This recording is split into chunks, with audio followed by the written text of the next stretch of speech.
I have a confession to make. I don't want to finish games. I just want to play them. If you came here for a permission slip, I am hereby giving it to you. You can drop that game, go play something else, or just go do something else. You don't have to keep pushing through, okay? You can just drop it. I promise everything's gonna be okay. I don't know if it's just because it's the end of the year or what, but I've been thinking about closure and how it relates to games and dropping games and not finishing them, and why that can feel so difficult to do, even though in theory, just stop playing if you don't want to keep playing, you know what I mean? I've been in a little bit of a situation recently where I feel myself trying to push myself to the finish line of a game that honestly, I should just stop playing. In this video, I talk about how I am going to achieve closure with this game without finishing it, I guess. But yeah, I want to put a disclaimer here right now that if you're someone who gains a lot of joy from completing a game and like 100%ing games and like unlocking all the achievements, I love that for you. That is amazing. Everyone should enjoy this hobby however they like. Maybe this video isn't for you, and that's okay. You are welcome to drop this video, just like I am encouraging people to drop more games. But I imagine if you clicked this video and you were drawn to it, it might be because you have felt that feeling that I've felt at times, where you feel the need to finish something even when you don't really derive enjoyment from it anymore. Sometimes I see people saying things like, if you're not enjoying something, just stop. Like, why would you keep doing it? Like, life is too short, extra. And like, I get that. And like, it should be that simple. But I think for some of us and our brains, it is really difficult to really put that kind of thinking into practice.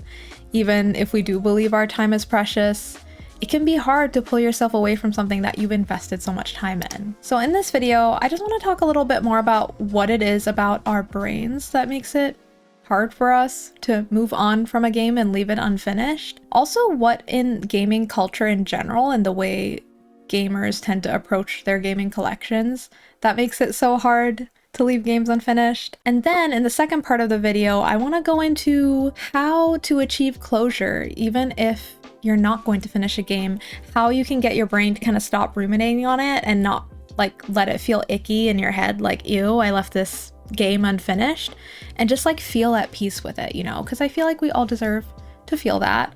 And you know, let's end this year off with taking the games we want to take from this year into next year, into 2026, and then leaving the rest behind. You know what I mean? Fresh starts and all that. So first, the brain. There are certain psychological concepts that are backed by studies and science that explain to us why our brains have trouble moving on from something if we haven't finished it. One of those things is the Zeigarnik effect. And according to Wikipedia, we have the Zeigarnik effect postulates that people remember unfinished or interrupted tasks better than completed tasks. Now, I've heard quite a lot of people reference the Zeigarnik effect in relation to like gaming backlog type things, but what I haven't heard as much people reference is a similar effect that was studied by a colleague of the original person who discovered the Zeigarnik effect. And this other related effect is the Ovsiankina effect.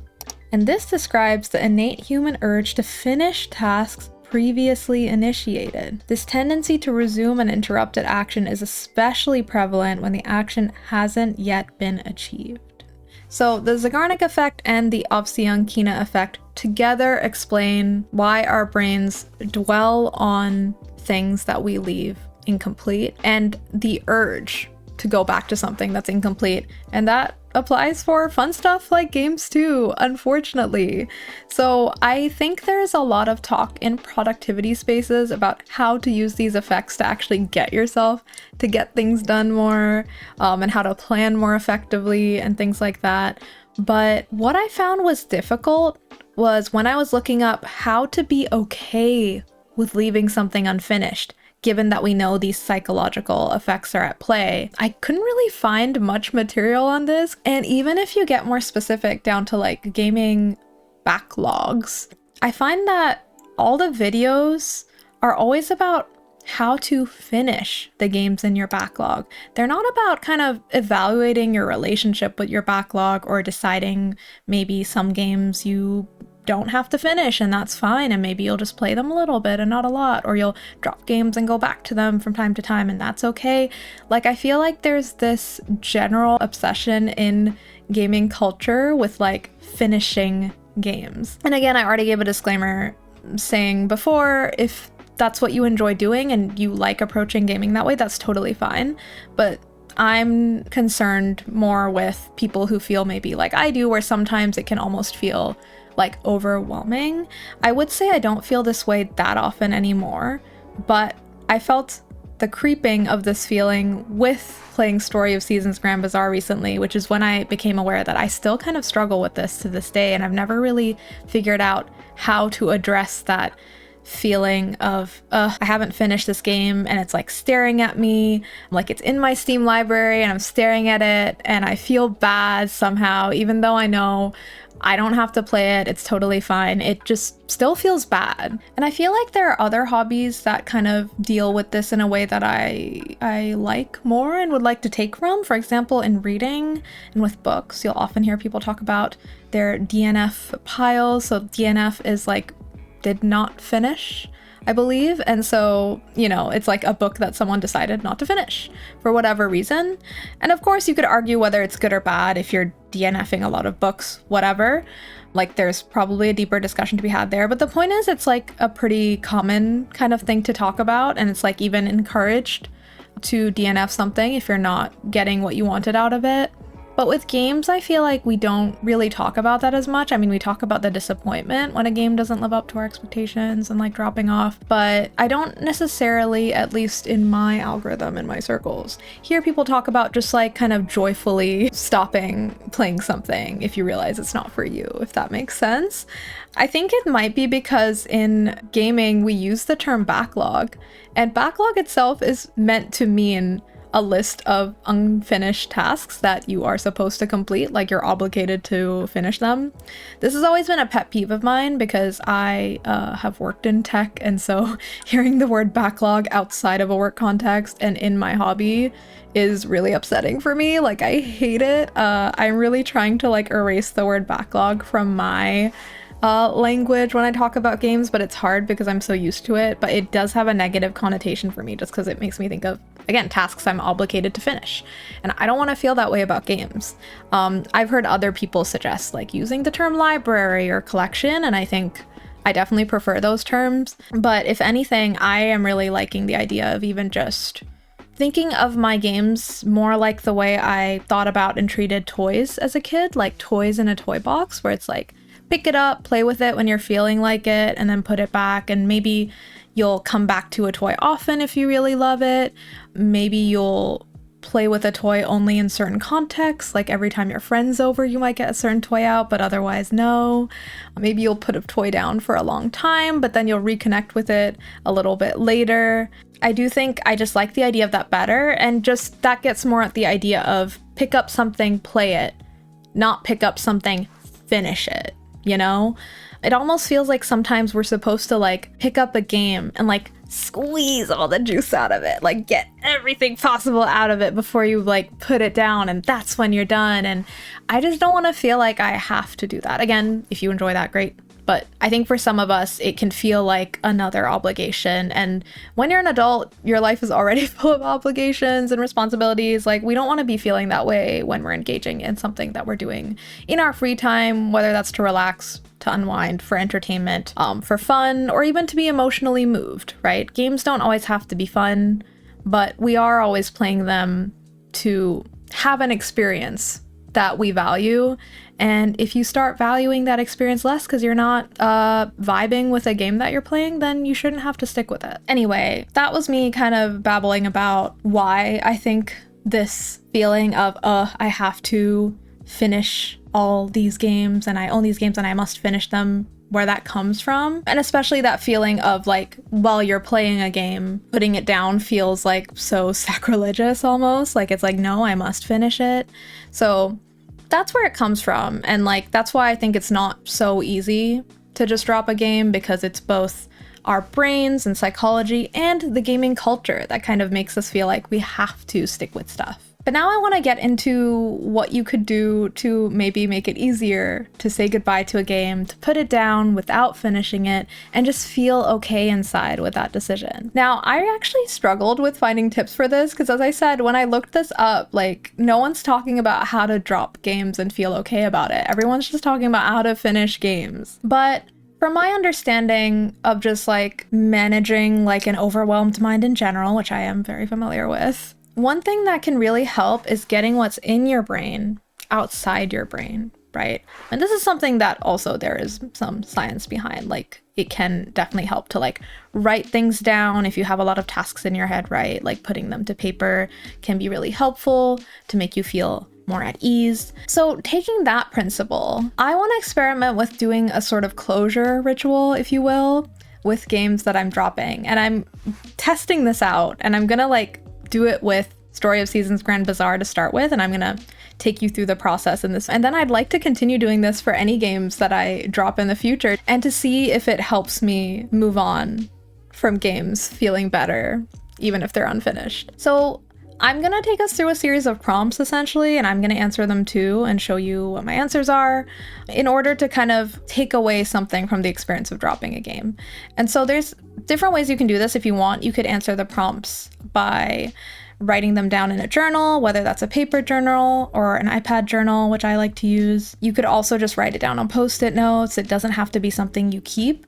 I do think there could be something nice about having a log of unfinished games if you like the idea of collecting things and that gives you a little bit of dopamine, then that might help counteract like the disappointment of not finishing something, to know that you're adding it to your journal, if that makes sense. So I think if you're that kind of person, it might be worth keeping it in a journal or a place that you can actually come back to. But if you feel like that doesn't really matter to you, even just a scrap piece of paper is fine. You could also just speak it out loud, do a voice memo if you prefer like audio journaling. I think that's totally great too. Or you could even have this as a conversation with a friend that you like to talk about gaming with. I think any of those can work, or there's probably other methods too. Do whatever works for you, but I think the most important thing here might be to get it out of your brain. I don't know if answering it in your head is going to be enough to counteract the effects that we talked about that make you want to finish something when it feels like it's been interrupted and it's incomplete. I think what's important is like putting it somewhere else outside of your head so you can feel at ease about it and feel like you've taken action on it already, and give you that sense of like, I checked that off my list, even if the game is incomplete, right? Because we're checking it off the list in the sense of logging it in our games I dropped list, for example. Anyway, I don't want this to feel like homework. I hate when things feel like homework. It's actually one of the reasons I found it hard to stick with a journaling habit consistently in general, is sometimes I'm just like, oh, there's too many questions to answer, too many words to write. Like, I don't feel like that doing that every day, all day. So you can tune this to whatever works for you, but I'm gonna keep it very short and very simple. So to go through this exercise, pick a game that you're currently playing that you want to drop because you're not feeling it for whatever reason anymore. Or if you want, you can reflect back on a past game that you dropped and use this as a reflection exercise for why you dropped that game and what you can learn from that. So I'm going to be doing Story of Seasons Grand Bazaar. Let's go. First, I want to think about what I liked about the game and what I didn't like about the game. Now, the purpose of this is not to do like a full-on review. Again, I want to make this simple and easy. So I'm just going to stick to like a couple of quick bullet points for each. And I will show you snippets from my journal as we go along in the video so you can see what I wrote down too. But for Story of Seasons Grand Bazaar, I think the things that stick out to me, and don't spend too long thinking about this, just write down or speak what first comes out to you. But for me, I really, really love the animal ranching in this game. Like, I feel like the animals were so cute, first of all. The way they moved, like the animations were incredible, petting them. Like, it just felt so good because of the sound effects and just the polish. And I also really loved how the animal herding worked and how you could have cats and dogs to herd your chickens and your cows and how useful that was. Another thing I really enjoyed about the game was just how polished it felt overall. I think I already used the word polish, but just overall, the experience just felt so good. Like, quality of life, there were still some things they could have added with quality of life actually, so let's not get into that. That might be negative. everything just looked really beautiful. I loved the art style, and I really liked the music as well. I thought the music in this game was awesome, and I feel like some farming games fall short in that category. I really was happy that they had voice acting. I really enjoyed the voice acted cutscenes. And the other thing I really loved about this game was for sure the market that happens every Saturday. I think that was a really like unique kind of twist on the farming sim. And I think it was just so much fun. It's so much fun to run your stall. It's so much fun getting prepared for your stall every week. Really, really loved that. Now going into things I didn't like so much. I feel like the story was just okay, and yeah, it just didn't really pull. It's not pulling me through to want to see the game to its finish, so it's not quite working for me. Like, it's fine. It's like better than average, I would say, but maybe my standards are too high. But I'm just like, whatever. Characters. I think this might be the source of a lot of my disappointment with this game, though I don't know why I expected what I did, because I think Story of Seasons in general, I've never felt super passionate about any of the characters. Like, they're nice, but like, to be fair, I haven't played enough. I haven't played all the Story of Seasons / before Harvest Moon games, but of the ones I've played, I've never really deeply connected with any of the characters, so I don't know why I expected it here, but I think I was hoping I would, especially with the addition of voice acting, but I found that the characters just felt pretty like surface level, like they're all pretty nicey nice, and like they're cute. Don't get me wrong, they're cute, they're nice. There's a nice variety of them, but in the end, I just didn't feel like I connected with them for whatever reason. It just felt a little surface level to me. And then, like I said, there's some quality of life things that are just annoying in this game, like with crafting and stuff. Like, you have to have the items on you to be able to craft. Like, it won't pull from storage, and I really just wish it would pull from storage. It's just a hassle. It's annoying. I don't want to have to deal with that. And there are other games that have this feature, so I just wish more games would have it. It's just like an unnecessary hassle that doesn't really immerse me into the game. It just takes me out of it. But yeah, I think that's my summary. Again, I don't want to get too deep. The point of this isn't to like give an in-depth review. Also, if you want to hear more of my thoughts on Story of Seasons Grand Bazaar, stay tuned, because I will have a video that's like rounding up all the games I played in 2025. It'll probably be a tier list, so stay tuned for that if you want to hear more. Anyway, now that we have our likes and dislikes kind of on paper, I want to get into what we can kind of take away from the experience of dropping a game, which is learning about our taste. So when you drop a game, you might feel like you're almost not gaining what you should gain from it because you're leaving it incomplete. You're not getting that full experience. But I'd love to reframe that and think of it more as like, this is a teaching moment for you to learn something about your taste in games as it evolves and changes as well with you as a person. Like, your taste also doesn't necessarily stay static. So this is something always worth learning about. So for this, the prompt is, what has the experience of playing this game taught me about my taste? And I think for me, what I've learned is that even though I can play like a farming sim for a little while without strong character and story, I don't think it can propel me through the entire experience, or in this case, even an entire full year in game. Like, I am dropping this game in fall, even though I would have loved to get to the end of winter, and I would have loved to marry someone, because usually that's something that's big for me in these games, is like the dating. But I think that's where this game falls short for me, is that I think I'm just learning that character is really, really important to me. I mean, I'm not learning it. I think I already knew that, but I think it's reinforcing the fact that that's a big deal for me. I would say like character for me is like the most important thing, and story or plot comes a little bit after. And it's not that the gameplay doesn't matter to me, because again, I think this game has a lot of polished, great gameplay systems and mechanics, but I think for me, it's just like not enough to like just have that if I don't care about the characters that much. Like, I think if I even had one character I was really strongly attached to, it would have carried me through, but I don't. I just don't. I don't know. Like, usually I'm the type of person to want to unlock every single like heart cutscene with every single person, but this game is just not compelling me to do that. So what I've learned is, yeah, character is absolutely tops for me, especially and particularly when it comes to playing like a long game like this game. Like, I think you can get like 80 to 100 hours out of this game, but I can't get there because I need something to carry me through that's missing. And of course, this is just my personal opinion, right? Everyone's story with this is going to be different, even if you're thinking about the same game as I am. The final prompt that I want to use here is to kind of address the idea of the sunk cost fallacy, which I don't think I talked about earlier. The sunk cost fallacy is our tendency to follow through with something that we've already invested heavily in, be it time, money, effort, or emotional energy, even when giving up is clearly a better idea.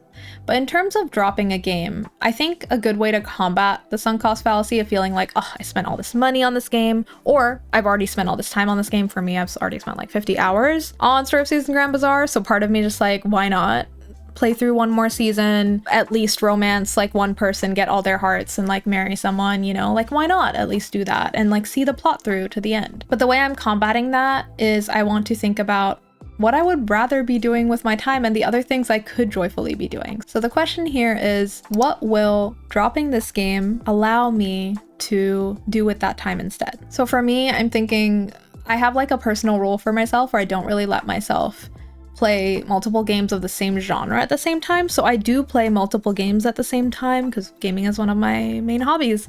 But if I'm playing a farming sim, Story of Seasons Grand Bazaar, I can't start any other farming sims until I'm done with what I've got already. And that's just my way of not feeling like overwhelmed and having too many games on the go at once. Like I need to have some sort of limit. So because of that, I've been stopping myself from starting another game I've been really excited to try, which is Snacko. Also a farming sim. So I'm really excited to now have the chance to get to Snacko since I'm gonna drop Story of Seasons Grand Bazaar. And also this doesn't have to be gaming related. If you have other hobbies, this could also be spending time on those other hobbies. For example, maybe even if I wasn't gonna start Snacko, I'd be happy to have this time back because then I can spend more time binge watching anime or TV shows. For example, right now I'm watching The Apothecary Diaries, and if I wasn't spending as much time playing this game, then maybe I'd just binge watch season 2 all the way through. So whatever it is for you, it can be anything, but I would say, like, I'm assuming gaming is a hobby in most people's life and it's not work. If it is work for you, then that's a different matter. But if it's a hobby for you, then try to match that energy, right? Like, what other hobby time or what other things you do that are either gaming or other hobbies that are purely for your entertainment or pleasure. Like, don't necessarily use this as a way to be like, oh, if I'm not playing this game, I could just be working instead, because, you know, your free time, your hobby time is really important to protect. So don't let your work eat into that just because you're choosing to drop something, unless you're in a period of your life where you need to be doing that and rebalancing your priorities a little bit, you know, whatever. But yeah, this is the completed journal spread that I did. I'm going to show it on screen. Like I said, I wanted to keep it really simple. I feel like you could add so many questions here. If you have any ideas for little reflective prompt questions that you'd want to answer in order to like kind of go through the process of achieving closure with like dropping a game, feel free to drop your questions in the comments below. I'd love to hear them, and maybe I'll use some of your prompts for my own journaling as I continue. If you try this little closure ritual, let me know how it goes, and if you feel like this helps you with dropping a game without guilt and without feeling like this annoying thing in the back of your head, like I need to finish that game, I need to finish that game. In the end, playing games shouldn't feel like work unless it is work for you. Like, it shouldn't feel that way. It shouldn't feel like an obligation. It shouldn't feel like a chore. And if you're finding yourself getting overwhelmed by your hobby gaming and burned out even on gaming, I suspect this feeling that you have to finish things could be one of the causes of that for many people. I think the reason I've not ever really gotten burned out in gaming is because I will drop games. But that said, I feel like I don't always do it at the best time. Like, sometimes I'll wait too long and still try to finish something until I'll eventually be like, nah, I can't do this anymore. So I guess I'm just trying to be a little more better with my time and treat it more preciously now. As I get older, you know, we don't have all the time in the world, we can't play all the games in the world, and so I just want to remember that and honor my own time and not spend more time with a game than I want to once it stops feeling like it's giving me something back. And just because you drop a game doesn't mean you hate it, right? Like, I actually love Story of Seasons Grand Bazaar, like definitely have some issues with it, which is why I'm dropping it, but it's a game that I really, really enjoy, so it doesn't mean I hate the game. You can drop games even if you enjoy them. In fact, maybe we should all be dropping games before we stop enjoying them, if you know what I mean, right? Like, I feel like it's better to stop on a high than stop when you've already like kind of tried to force yourself through playing something when it's not really doing it for you anymore. If there's a game that you've ever dropped, let me know down in the comments what game it was, and why you dropped it, and maybe what you learned about your taste in dropping that game. Anyway, that's it from me.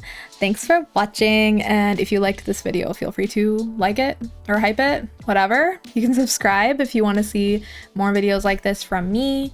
I also stream on YouTube and Twitch, so feel free to check that out. That's all I have to say. I'll see you in the next one. Bye!